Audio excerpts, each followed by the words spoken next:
A few days ago, while watering my garden, I noticed that my young fruit trees were being attacked by birds. And my tomato plants had strange curled leaves that seemed to get worse every day. At first, I thought I would need expensive chemicals to fix everything. But after trying a few simple methods that cost almost nothing, my garden slowly started recovering. In this video, I'll share exactly the methods what I did, so you can try the same in your own garden. Method number 1.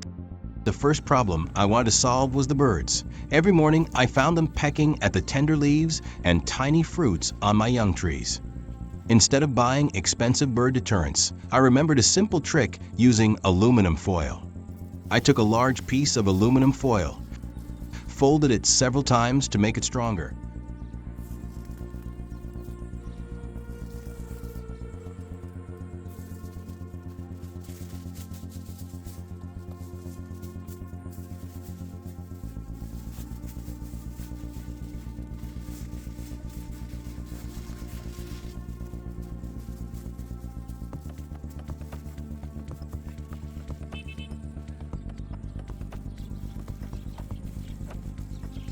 and punched a small hole in one corner.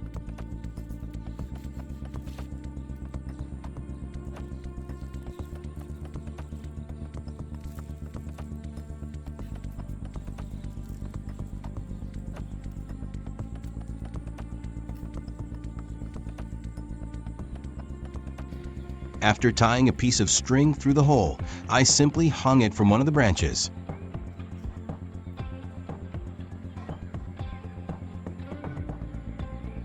As soon as the wind started blowing, the foil began spinning and flashing in the sunlight. The constant movement and bright reflections made the birds uncomfortable, and they stopped landing on my young trees as often. It worked like a simple homemade scarecrow without using electricity or any expensive equipment. While checking the garden, I noticed another problem. During the evening, slugs and snails were climbing up several of my plants and chewing the leaves. To slow them down, I wrapped a strip of aluminum foil around the lower part of each plant stem near the soil.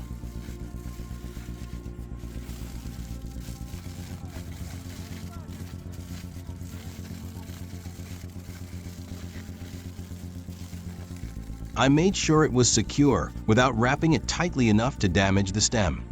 The rough, crinkled surface of the foil turned out to be something slugs and snails didn't like crossing. Many of them simply turned away before reaching the leaves. Using these two aluminum foil tricks together helped protect my plants from pests both above and below the ground, and it cost almost nothing.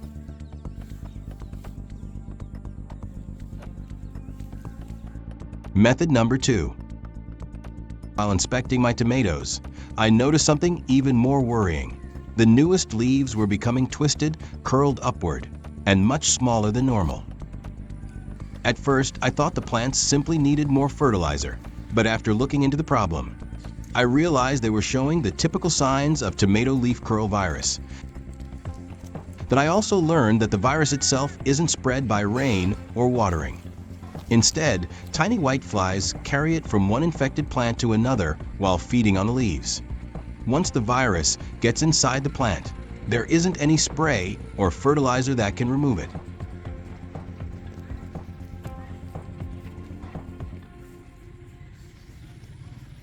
Since prevention is much easier than dealing with infected plants, I decided to focus on controlling the whiteflies before they could spread the disease. I mixed 5 milliliters of pure neem oil with 1 liter of water.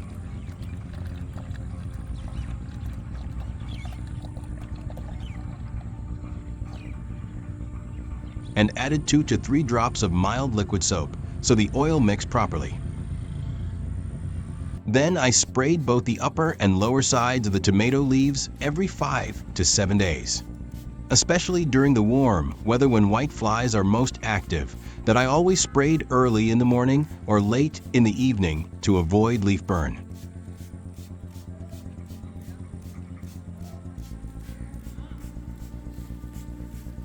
Unfortunately, I had one tomato plant that was already badly infected.